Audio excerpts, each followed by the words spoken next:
What is going on, everybody? Welcome to Dylan Talks Tone. Welcome to the Just Gonna Say It podcast here on Tuesday afternoon at 4 p.m. So I goofed up. I made a thumbnail earlier, and then I never scheduled the live stream for 4 o'clock. So here we are. Hopefully some folks figure it out, and hopefully they join us as we continue chatting about this. Hopefully some people get on and chat with us, because I really want this to be a kind of a user. I guess this is why I goofed it up so bad, because I wanted this to really be a kind of a user interactive episode of what we're doing here. First of all, I should say that all of our live streams are ad-free. So if you want to support what we do here, you can use a super chat during the live stream. You can use a super thanks afterwards. You can go to Dylan Talks Tone and buy some pickups, or buy a guitar, or buy some parts for your, for your stuff, for all your parts projects and etc. Sorry about that. So, yeah. So what I want to do today is, I was thinking about this morning, because I was having an interaction with somebody on Facebook, and Facebook's the worst. I love YouTube. I love Instagram, but for some reason, Facebook is, I don't know if people just get in a bad mood and then go on Facebook. I'm not really sure. But we were talking, and one of the things that I thought about is the fact that viewers really want to hold their content creators accountable, like tell them they're wrong, all this kind of stuff. So I thought what we would do is today, I really just want to have a Q&A, like an AMA thing. You're allowed to ask me basically anything you want. It could be on topic. It could be off topic. It could be about the business. It could be about parts. I will try to be as open with you as I can. I will be 100% honest with you, but I will be as open with you as I can. Obviously, there's just some stuff, obviously business-wise and stuff, I'm not going to tell you how much my parts cost and crap like that. But what I really want to do is take the lid off of what we do. And if you want to hold Dylan Talks Tone as a YouTube channel, or as a podcast, or as a whatever accountable, you're welcome to do it, because I want to have that kind of thing, so get in there, ask us some stuff. Let's see, say hi to a few people. The pinstriping on that gold guitar is awesome. Thank you so much. Those 2 guitars are actually still available. The other 3 have been shipped out to their new owners all over the world, which is really cool. I shipped 4 guitars. I shipped a bass today too, or yesterday. Shipped a bunch of pickups, shipped all of the mystery boxes for January. So you should be receiving those. I'm still not telling you what's in there, because we will know, you'll get them. And then next week, I'm going to make a video and tell everybody who didn't buy one what was in there, in case they might be interested in the next one. However, the next one's going to be different. I actually already am working on the next one, and it's going to be cooler than this one. This one was just kind of a test to see if it would work. But the next one's going to be cooler, and it's going to include some stuff that I think, you're going to dig it. I'll hold you accountable. How many guitar stuff do you declare as business expenses? All of it. All of it. All of it. I learned that secret a long time ago, that since I have fun for work, that I just am very careful about the kind of hobbies that I do, and the kind of content that I make, and the kind of, because you have to. It's especially when you're self-employed. I don't want to get into political stuff, but taxes suck, man. And so, doing everything you can to be involved with that stuff. Here, hang on. We got a super chat. From Jason Gale, ads suck and to help with order processing. Thank you so much, Jason. Yes, and I've got you sorted, actually. I know what the deal is there with your Super 8, so we got that sorted out today. Sign me up for one now. Okay, cool.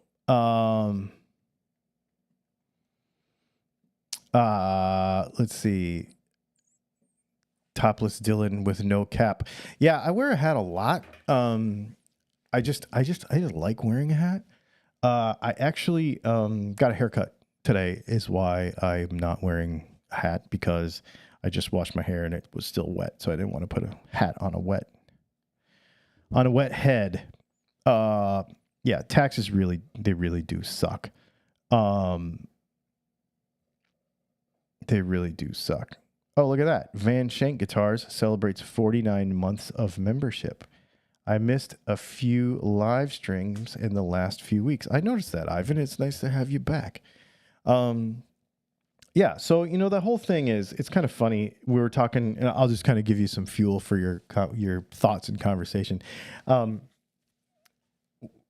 of the things that one of the folks was saying on Facebook was that, well, the customer is always right, and if you don't think so, then it's bad business. And I'm a person who kind of disagrees with that, right? Like I don't agree with that. Most of the time, the customer's wrong. Usually, the only time a customer is right, I'll tell you the only time a customer is right. When we're talking about like a weird customer service situation, is if, like today, we had something on back order forever. And again, just being 100% transparent. And I was having a hard time getting it. And so the customer emailed me and said, hey, if it's not in stock, just cancel my order. No problem. Yeah, you're right. It's just took too long. It's dumb. It doesn't make sense. But when it comes to parts selection, when it comes to education on the product, how to use the product, what to do with the product, like how to install it, all that kind of stuff. An educated customer is a better one. And so, not assuming in the sense that nobody knows anything, but assuming that you don't know, and I want to help you so that you get the best result from your product, to me is the right way to do it. And so if you just assume that the customer is right all the time, what happens is they'll run over you. It makes a bad customer. They take advantage of you. And so the cost of retention of that customer becomes very high. So what happens is the expense of keeping them around, because returns and customer service interactions and complaints and blah, blah, blah, blah, blah, trying to appease someone over and over and over and over gets expensive time-wise and product-wise and shipping-wise.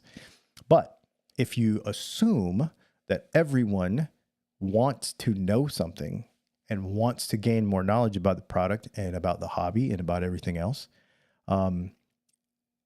and you want to educate as best you can, then the consumer is more educated. It's way easier. And so what happens is a lot of folks have this idea that they could just say whatever they want. But as a viewer, the viewer or the customer needs to be held accountable too. So it's an interesting thing. Let's see. Let's go back and we'll look at some of these. I never met a group so wrong as customers. Yeah, exactly. If you have the right pickups, does the body shape make much difference? Like solid body, hollow body, center block, etc. Yeah, okay, so shape, no.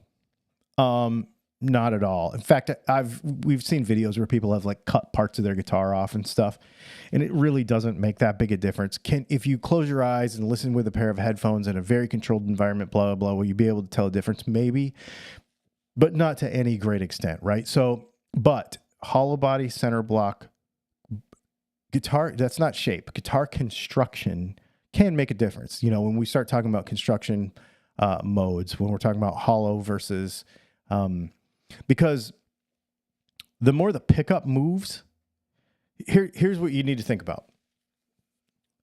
In a perfect world, the pickup should stay completely still and the string should move. Okay? That in a perfect world, the pickup should not move at all. Or pieces inside the pickup should not move at all. So all of that stuff should stay still and just the strings should move so that they are moving to the frequency that you intend with your fingers. If the pickup is moving also, then all of a sudden you've got things going on that you don't intend when you strike the string with your finger. When we're trying to make a sound, the tone is in the fingers, that whole thing. We're trying to move the string with intention with our picking hand or with our fretting hand, because they both affect it. And what we intend to do with that hand is what we want to hear. So any kind of motion outside of that is going to change what we intend to hear when we move it with our string, with our hand. So if the body of the guitar moves around a lot because it doesn't have a center block, because it's a top-mounted pickup, because it's a neck-mounted pickup, because it's a hollow body, because it's a center block, because it's whatever, that's going to change that relationship between the pickup and the movement of the string. So it will make a difference. Guitar construction does make a difference. Does it make a difference, like, you know, when we're talking about bolt-on versus solid body versus neck through, like that sort of thing?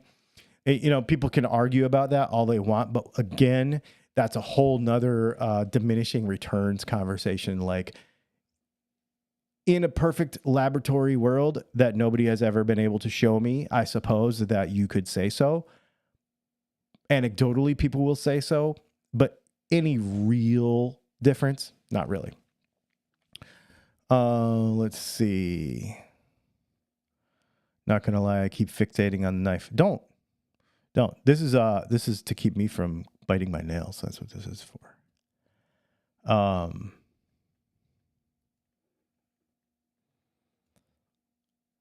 When I managed a major chain toy store, after just opening the gate, the first person entered and walked right over to the stack of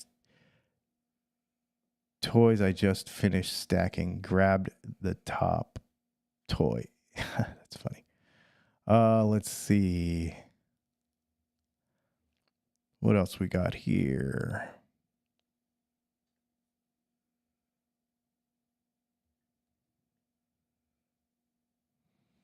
Time to get rid of the hold accountable. It's the I digress of 2025. Nah, I don't care about that.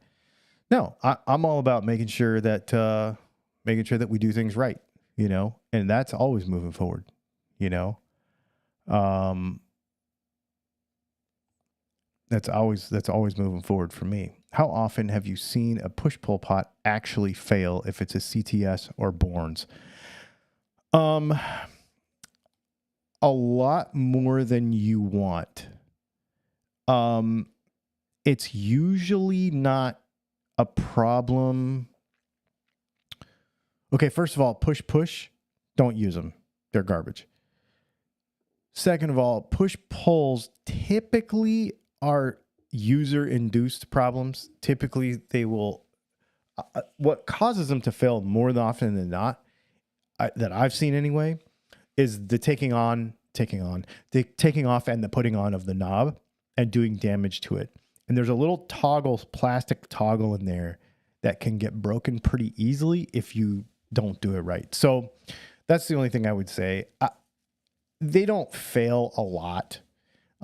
These CTS ones that we have right now are really good. They're a little more expensive, but they're easier to work with, I guess. And I think that makes it to where it's easier for them to, or harder to break them.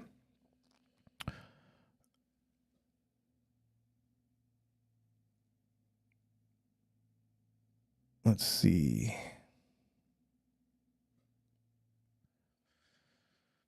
I think I'm not alone when I say a lot of us have built guitars using your advice and techniques. It would be cool if people you've helped build their guitars could send in to you guitar picks. So you can go to the Dylan Talks Tone Facebook group, and it's the Dylan Talks Tone Insiders, I think is what it's called, the Facebook group, and you can post pictures there. hold everyone accountable. I agree.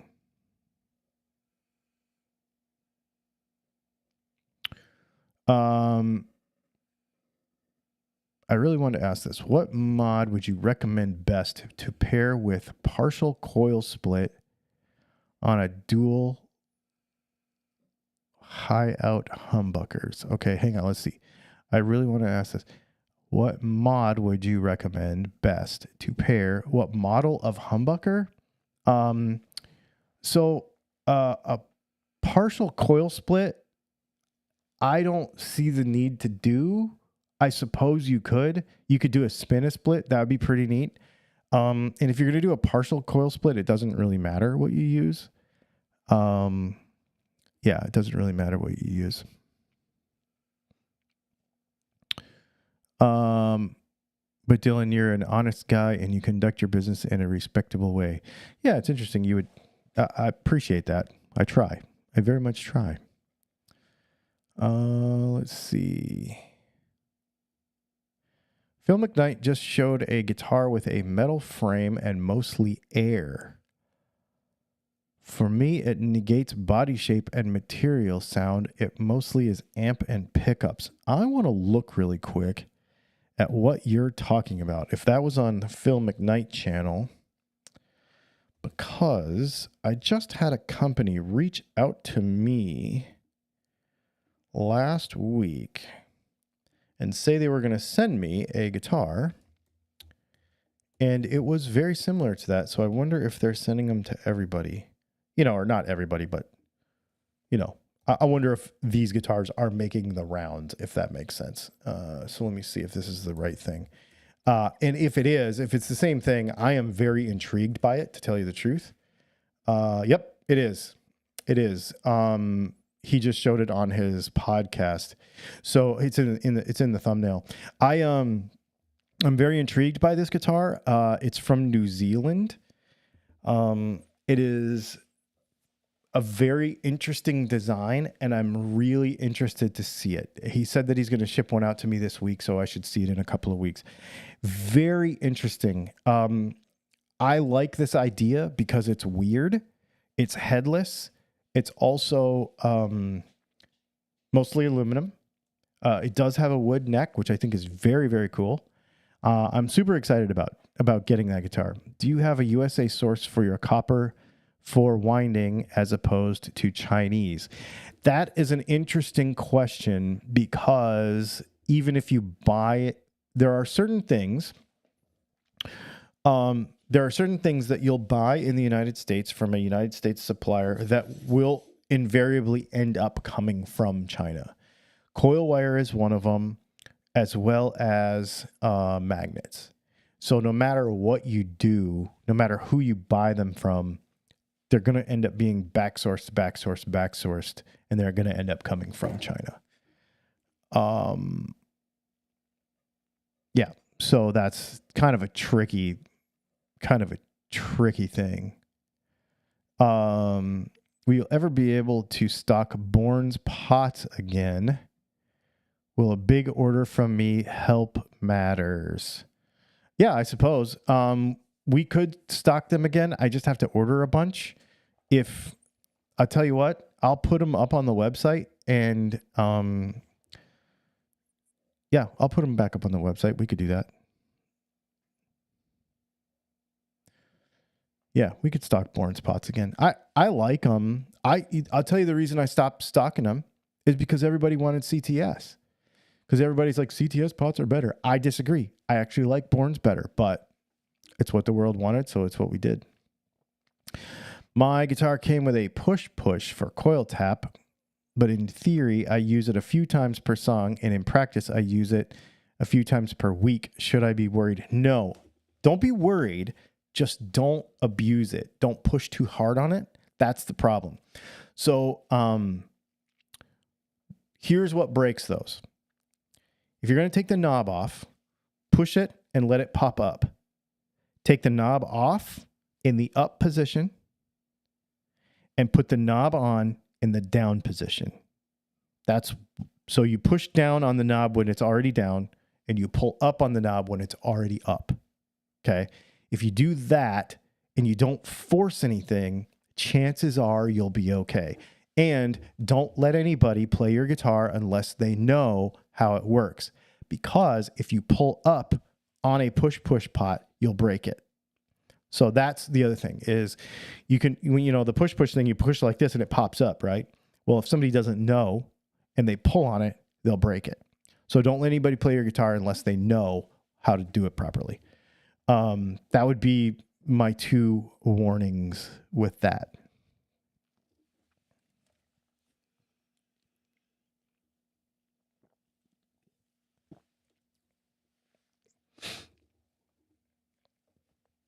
What's your favorite trick for replacing 335 pots, wires, and pickups?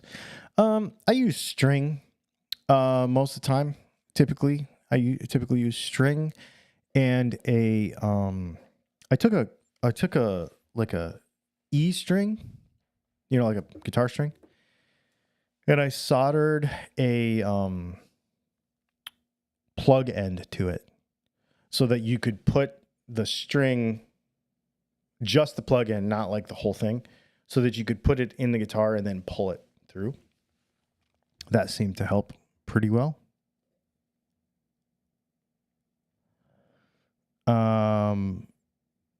Without getting political, how much do you think the Mexican guitar prices will go up? I was looking at a Mexican Martin, the one that made entirely of HPL or that plywood thing. Dude, that HPL stuff's neat. That stuff's pretty cool. I actually have one of those. I don't know. I think my personal opinion is, because this does affect me, because we do buy parts from a lot of places, and our parts, like we just talked about, come from a lot of places, and we do ship to a lot of places. So my personal opinion on it all is I think it's too early to tell. I think that I'm not going to have an opinion on anything. I'm not going to be upset about it, and I'm not going to be worried about it. I'm going to continue to do what I do until I see something that really does affect us. If I go to buy a part from somewhere and all of a sudden it's really more expensive, then I'll have to evaluate that. As far as Fender goes, they're going to make changes because, you know, every dollar is $5, right? So every dollar of when you're looking at buying a guitar, when you're building a guitar, you know, every dollar they spend is probably $4 or $5 on the back end. So it's a huge deal. So in order to build a guitar for $500, to sell a guitar for $500, that's why they're moving to Indonesia. I don't know with the American stuff, with standard stuff. I don't know if that wasn't already in the works. Obviously, that wasn't a sudden change. They've already probably been going to that. I think that's what's happening there is the Mexican guitar in general is getting more expensive than they want it to be for a non-Squier brand. I think they wanted a non-Squier brand at a lesser price point. So they're making moves, in my opinion, irrespective of what's happening in the world right now. Obviously, they were a year ahead of all of this. So maybe they saw it coming. Maybe they are doing something. But I think, and on the Martin side, I don't know. I'm not familiar enough with their business practices. I'm more familiar with Fender because I have friends that fill me in on that stuff. But I think we're going to have to wait for a while and see how it all plays out. Because as with everything, intended consequences end up being different than what they started out as, and also time frames change and this and that and who knows what. So I'm not really going to stress about it, and I'm not going to form a hardcore opinion on it. I'm just going to keep doing what I do work-wise and keep my head down. I mean, an additional mod to pair with my coil split. I wouldn't do anything else. I'm not a big tons of switcho changeo stuff on my guitar. I'm doubtful about getting a real fancy acoustic because the humidity here. It depends. You know, humidity's okay as long as unless it's really, really, really, really, really high. But you can mitigate that. A lot of people in a lot of really humid places have guitars. Yeah, the Pearson Hyper B. That's what it's called. Yep, that aluminum thing.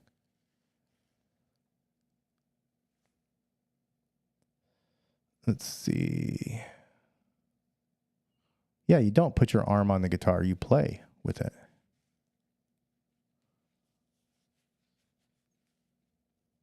If Stathios, you got a bass coming to you, buddy.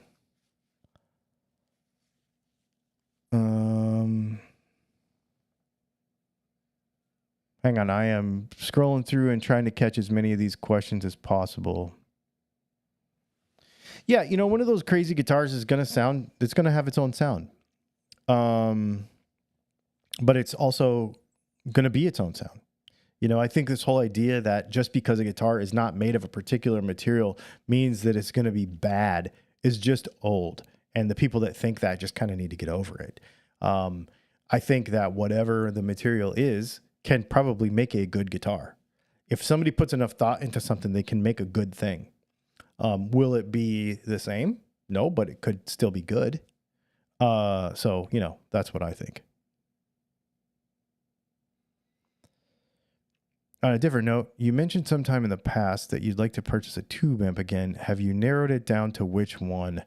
I'll probably just get a Princeton. Yeah, I'll probably just get a Princeton. I just haven't gotten around to it.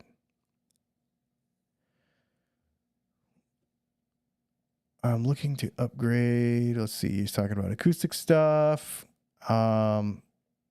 Just letting you know that I love how informative your videos. Would love to see a big video about what changes the sound of guitar, like pickup materials, height, placement, scale, and some secrets. I mean, that's all of our videos, right? People ask that, and thank you for asking that. But it's kind of one of those things that's sort of a collective answer from all of the content that we've made. You know, we've got 1,500 videos or something over 11 years, and we've covered all of that stuff in various ways. And what happens is you can't put too much information in one video. You just can't. There's so much. You know, you could talk for a half an hour about one type of magnet, right? So, and to be honest with you, we've made all those videos, and I know I could make them again, but my brain is in a different place right now. My brain is not in the how magnet affects tone place. It's just not. That's what I do for work. I want to make videos that really inspire people to continue to play guitar and keep enjoying the gear that we have and exploring sounds and tone and, you know, that kind of stuff. It's really, really tough for me to, those videos are so hard for me to make. Just very, very difficult for me to make because I just really find them honestly kind of boring. And I know you don't, because that's why you asked the question. But I would say that just as you're subscribed and watching, you're going to see the answers to those questions, but they're probably going to be worked into context. That's kind of, honestly, now that I'm saying that out loud, it's sort of the way you have to do it is to learn it in context. Otherwise you don't learn it at all. Because here's what happens this is what happens with guitar videos in general, or with guitar stuff in general, the entire guitar culture surrounding guitar nerddom, is people don't learn this stuff in context. And so they say, well, I want to know about coil wire.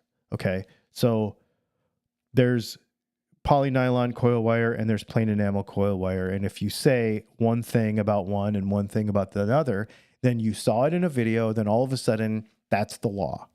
And then that gets applied across everything. And now all of a sudden, the next time you say something that's a little different because it applies a little differently in a different way, then all of a sudden you're backtracking, you're whatever, et cetera, et cetera, et cetera. And so it's much more effective to learn this stuff in context.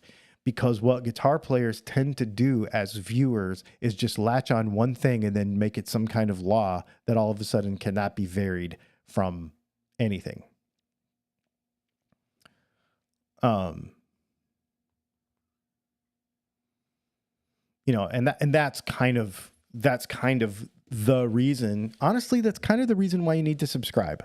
I think 60% of the people that watch our channel aren't subscribed, but I think that's kind of the reason why you need to, is because we put this stuff in context. Like, for example, the video that we did yesterday about Eustachio's bass, actually, about polishing the frets and doing that stuff. Now, that could apply differently on a different guitar.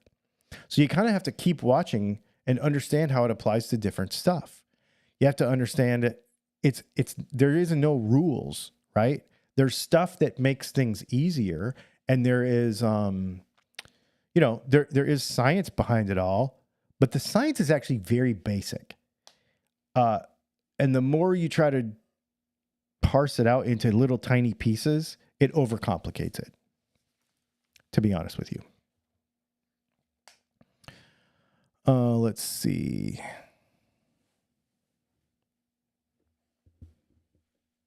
Given how many millions of Fender guitars there are in the world, I've only ever bought one brand new from Fender.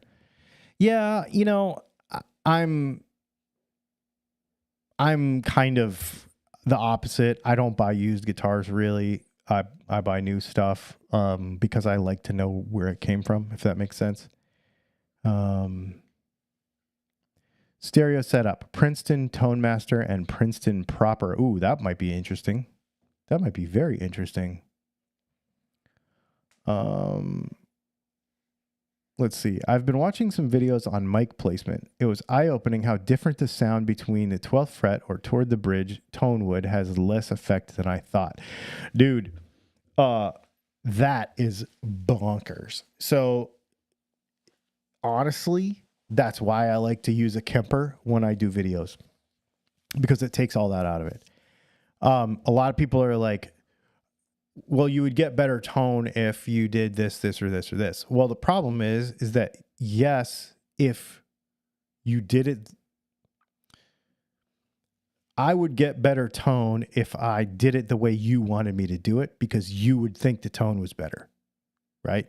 And then another person would come along and say, well, I think the tone would be better if you placed your microphone at here and closer to the sound hole, center of the speaker, side of the speaker, 6 inches of the way, 4 inches away, blah, blah, blah, blah, blah, blah, blah.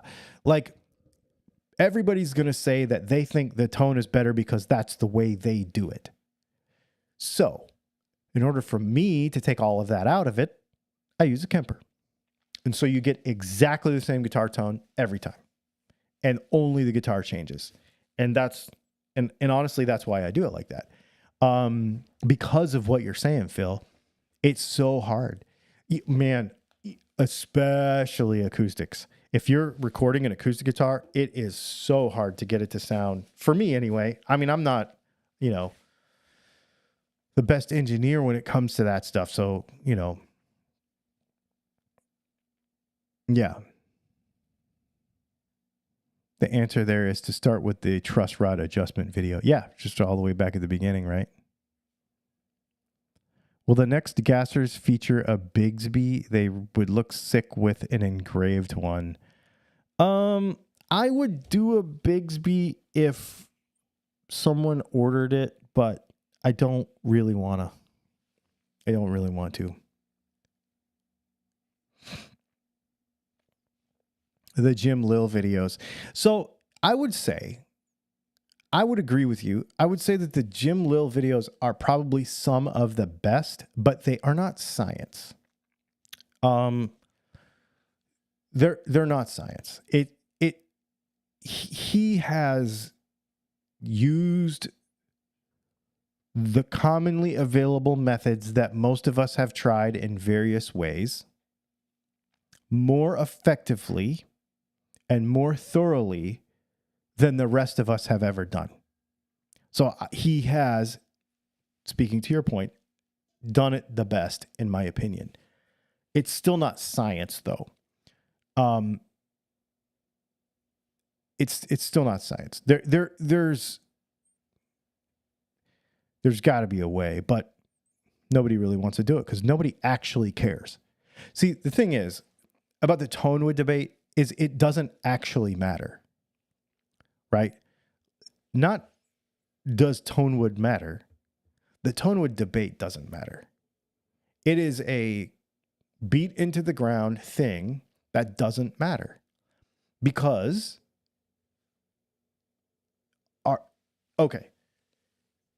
are you still going to play guitar? Yes. Do you like your guitar? Yes. Do you want to put new pickups in it? Yes. Do you want a new guitar? Yes. Do you want a blue guitar? Maybe. Do you want a fancy wood guitar? I don't, but you might. Do you want gold hardware? Sure. Do you want, stainless frets? Yeah. Do you want to play a tube amp? Sure. Do you want to play a modeler? Yeah, absolutely. Do you want to play with your friends or do you want to play by yourself? Of course. Like all those variables, you're still going to do this. So it doesn't matter. There's no point. There's no point in it. The entire argument is stupid. So there's no point in arguing about it. There's no point. Tone wood does not matter. Not does it matter in an electric guitar. The whole argument doesn't matter. No point in it whatsoever. Because here's why. If you are one of the very few people in the world who needs to actually duplicate a guitar tone, it can be engineered out. So if you have a Swamp Ash Telly with such and such a pickups in it, and then you have another Alder Telly with such and such a pickups in it, that guitar is going to be so close that if your engineer's worth a crap, he'll fix it. Again, doesn't matter. The biggest thing is how much you enjoy playing the guitar. So that's the biggest thing. You're going to get better tone out of a guitar that you enjoy playing. So do you like a guitar that vibrates a lot in your lap when you play it? Or do you like a guitar that sustains a lot longer and is a lot more solid, like a Les Paul? So that's going to matter to you. Like, that's going to matter more than anything. So just make the decision based on what kind of music you like playing and how you want the guitar to feel when you play it. That's the most important thing. These little minute differences that people have to try to make up in their head become within this margin of error that is so narrow that it just makes it a moot point anyway. So just let the engineer fix it at that point. That's how I feel about it. That's my opinion. So, but what the fun part of that is that because I don't care, because I don't think it's a big deal, now I can have anything I want because I'm not stuck to one particular, idea of what a standard should be. All Tellys don't need to be Alder. All Tellys don't need to be Swamp Ash. All blah, blah, blah, blah, blah, right? Like Les Pauls don't need to be mahogany. It doesn't matter. Who cares? Because if a guitar sounds good, it is good. So it doesn't matter what it's made of. And so then it frees you up so that mentally it frees you up so that when the guy from New Zealand calls me with this aluminum wacky thing, I'm going to be like, oh, that thing's going to sound like crap because it's not mahogany. No, it's going to be cool. I mean, I don't know what it's going to sound like, but it's going to be neat. So let's find out. Now I'm excited, right? Instead of being that Luddite that's like, it's not mahogany or it's not Swamp Ash, so therefore I'm going to hate it because it's blah. Like, to me, it's freeing to just be like, I'm going to play what I want when I want because it's cool. That's it. Let's see.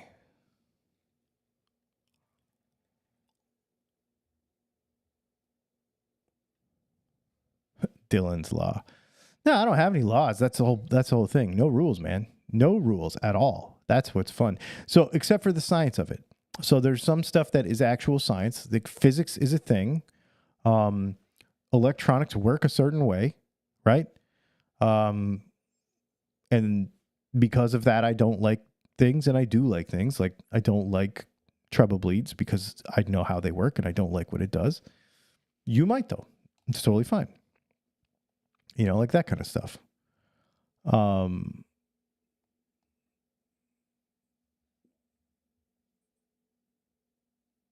Let's see. Nacho cheese or Cool Ranch. I don't eat dairy, so I would have neither. But if we're going with Doritos, then I like the purple bag. What's the purple bag? Hey, hon, what's the purple bag Dorito? Sweet chili. That's my Dorito.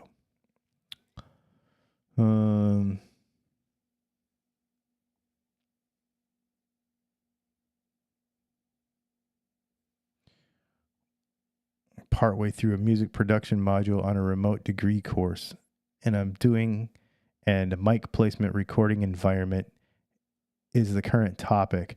It can go very deep. It's harder than it looks. Dude, you're not joking. You're not joking. And you're going to find that there's going to be rules, right? And you're going to find that in what you're learning. And there are certain, like, if you go way out here, it's just going to sound like crap. But there's also, wait a minute, what flavor can I get from doing this, this, or this, or this? But yeah, it gets really deep really fast. Super, super interesting. Yeah, super fun. Everyone says this is better. No, this is better. Keep in mind, guys, that everyone hears things differently, and most of you are deaf. So if you think this sound is better to you than it is, absolutely, that's what I think too. Yeah, that's what I think too. You know, I think about that. Like, there's a lot of guitar players that I love their music, but I don't like. I think their guitar tone sucks. I always go back to Dimebag Darrell. He's incredible. I freaking love Pantera. I saw him twice, like when they were a real Pantera, not fake Pantera. I absolutely love Pantera, and I love Dimebag Darrell's playing, and I love it. In fact, I love the music. I love it. But if you listen to his guitar tone isolated, to me it sounds like flying razor blades. It sounds like garbage. But in context, it sounds awesome. You know what I mean? So it's just not my thing. I just don't like it at all. But that that's why none of this really matters, except for just having the fun of it. Maybe some of us here can plan a trip to Sweetwater's headquarters or something. Dude, I have gone to Sweetwater. It's really fun.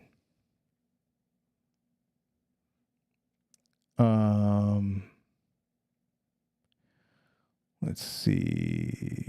Best bass, Gibson or Epiphone? Oh, hang on. I'm just trying to keep up here.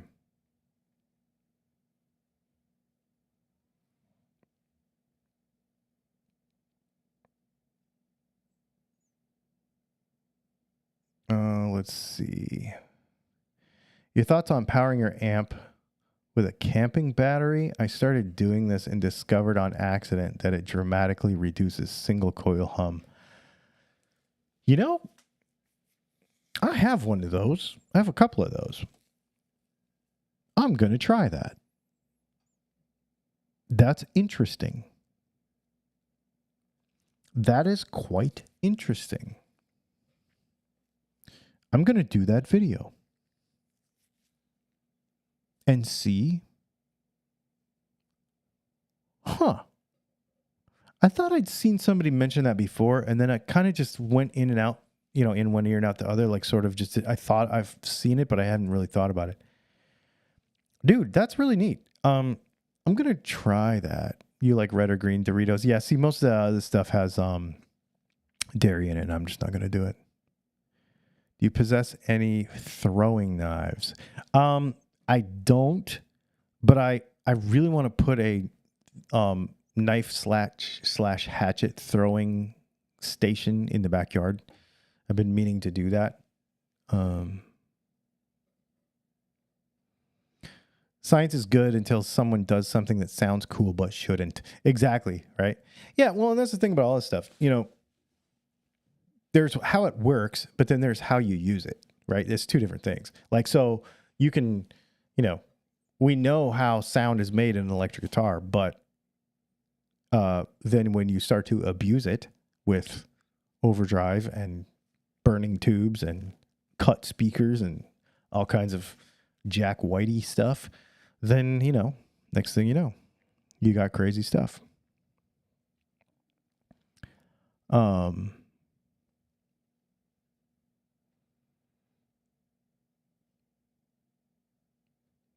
Let's see.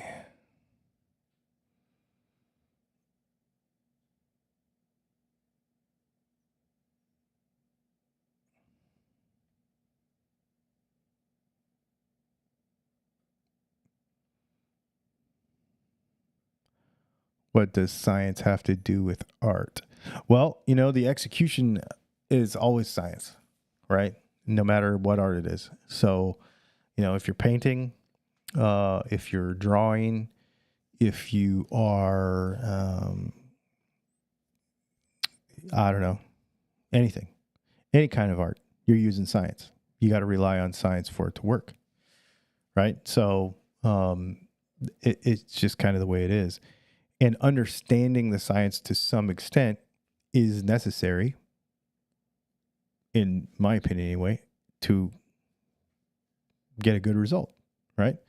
If you don't understand how or why paint dries, then you're going to goof up your painting. Also, conversely, if you don't understand it and you accidentally stumble upon something and get a result, like we were just talking about, that's also cool. But yeah, I think sometimes it's a little of both, right? Hang on.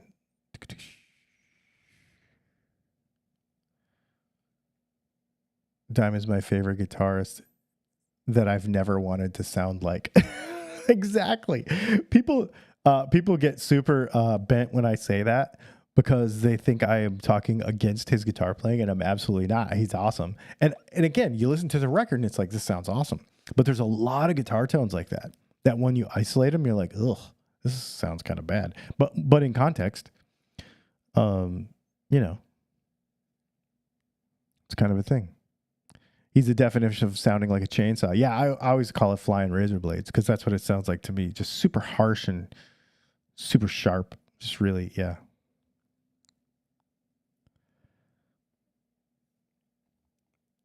Without science, art would be drying in the dirt and beating a stick on a hollow log. Yep.